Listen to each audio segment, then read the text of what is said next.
Hello my lovely viewers. बहुत DM आ रहे थे मेरे पास कि सो मेनी टाइम्स अभी क्या होता है कि कार्मिक बॉन्ड से हम जुड़ तो जाते हैं, फिर क्या होता है कार्मिक हमें परेशान करके घोस्ट कर देता है, बात नहीं करता, अचानक बात करना छोड़ देता है। तो हम लोग अपने आप को ना डिटैच नहीं कर पाते, तो हमेशा याद करते रहते हैं। हमें पता है कि ही इज टेकिंग अस या she is taking us granted, तो हमें मतलब छोड़ना है, मूव ऑन करना है, लेकिन हम लोग इतना अटैच हो जाते हैं कि हम मूव ऑन कर नहीं पाते।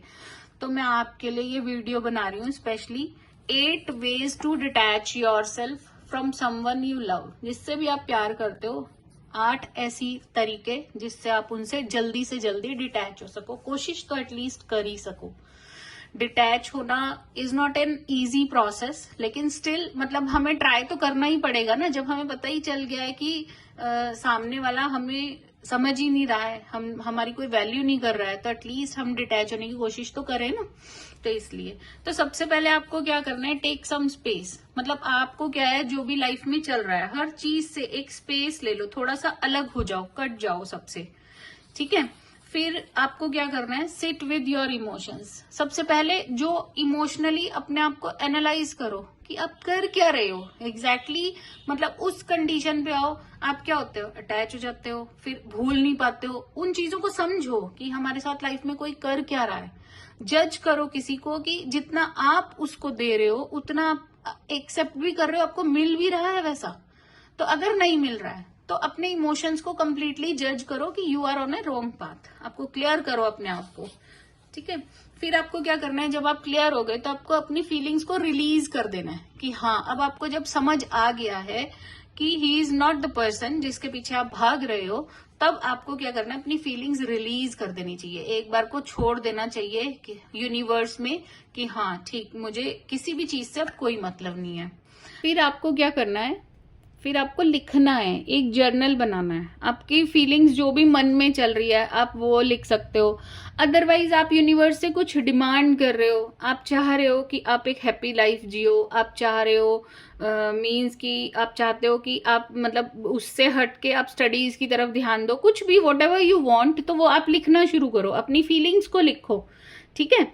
तो लिखने से क्या होगा, विजुलाइज करना शुरू करो। आप ऐसे भी कर सकते हो कि 1 ग्लास ऑफ वाटर लेके, जो मतलब कांच का है वही लेना है आपको, ग्लास वाटर लेना है।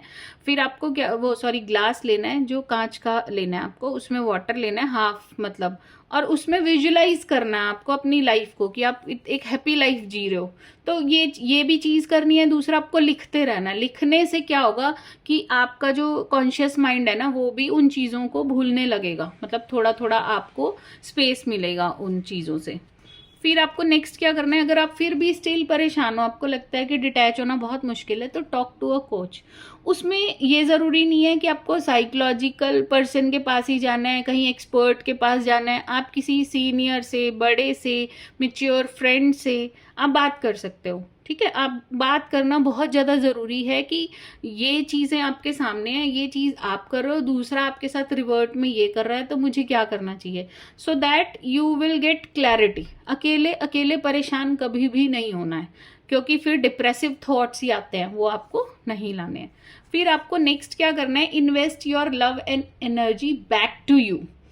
It is the most important point, ठीक है। आपको क्या करना है, आपका जो ये लव एंड एनर्जी है आप ऐसे पर्सन को दे रहे हो जो आपको रिवर्ट कुछ कर ही नहीं रहा है। तो आपको सबसे पहले क्या करना है, आप अपने आप को सेल्फ लव करना है, आपको अपने आप को एनर्जी देनी है बैक टू यू, ठीक है। इससे क्या होगा कि आप ग्रूम करोगे, आप शाइन करोगे, आप कॉन्फिडेंट बनोगे, ठीक है। आप अपनी एनर्जी एग्जैक्टली क्या कर रहे हो, कुएं में डाल रहे हो। जब ऐसे पर्सन को प्यार करके कुएं में डाल रहे हो, वेस्ट हो रही है, तो आपको सेल्फ लव करना है, ठीक है। फिर आपको सबसे पहले क्या करना है, वैसे तो मेरे हिसाब से तो ये सबसे पहला पॉइंट होना चाहिए, लेकिन इतना सब समझने के बाद आपको क्या करना है, माफ कर देना है, ठीक है। उसका मेरे साथ कार्मिक रिलेशन था, मैं कुछ कर्मा मतलब कुछ वो थे मुझे यूज करने, मतलब कर्मा भोगने थे या जो भी कुछ है, तो आपको माफ कर देना है कि ठीक, उसने जो किया वो उसके कर्म, और जो मेरे कर्म है वो मैंने उससे अपने आप को, अब मुझे डिटैच करना है, ठीक है। फिर उसके बाद आपको क्या करना है, फॉलो नो कॉन्टैक्ट रूल। फिर आपको बात कर देनी, बिल्कुल बात बंद कर देनी चाहिए। मीन्स कि आपको मतलब ही नहीं रखना। अब आपसे 6 महीने कोई बात नहीं करता, 6 महीने बाद अचानक से कहता है मैं आपको मिस करता हूँ या मैं मिस करती हूँ, तो वो झूठ बोल रहा है। सीरियसली वो झूठ बोल रहा है। क्योंकि अगर हम किसी को मिस करते हैं तो हम 24 आवर्स में एटलीस्ट 1 टाइम तो बात करेंगे ही। आजकल फोन हम लोगों से इतने कनेक्टेड है, हम हर चीज में हमारे पास फोन है, एवरी टाइम हमारे साथ फोन है। और अगर हम रखते हैं, हमें कोई अपोज भी नहीं करता है इस बात के लिए। तो अगर कोई आपको 3 महीने 4 महीने बाद कह रहा है कि मैं आपको मिस करता हूँ, मिस करती हूँ, तो लिटरली वो झूठ बोल रहा है। आपको उससे कोई कॉन्टेक्ट रखना ही नहीं चाहिए। तो इस तरह से मैं चाहूंगी कि सब बच्चे मेरे सब स्ट्रांग बने। मतलब अगर आपकी लाइफ में कोई कार्मिक ऐसा रिलेशन है, ऐसी बॉन्डिंग है, कोई पार्टनर है, तो उससे मतलब अपने आप को डिटैच करने की कोशिश करें एज सून एज पॉसिबल। और लाइफ में बहुत हेल्दी रहें, पॉजिटिव रहें मेरे बच्चे। सबके लिए ब्लेसिंग्स हैं मेरी तरफ से। Bye my lovely viewers.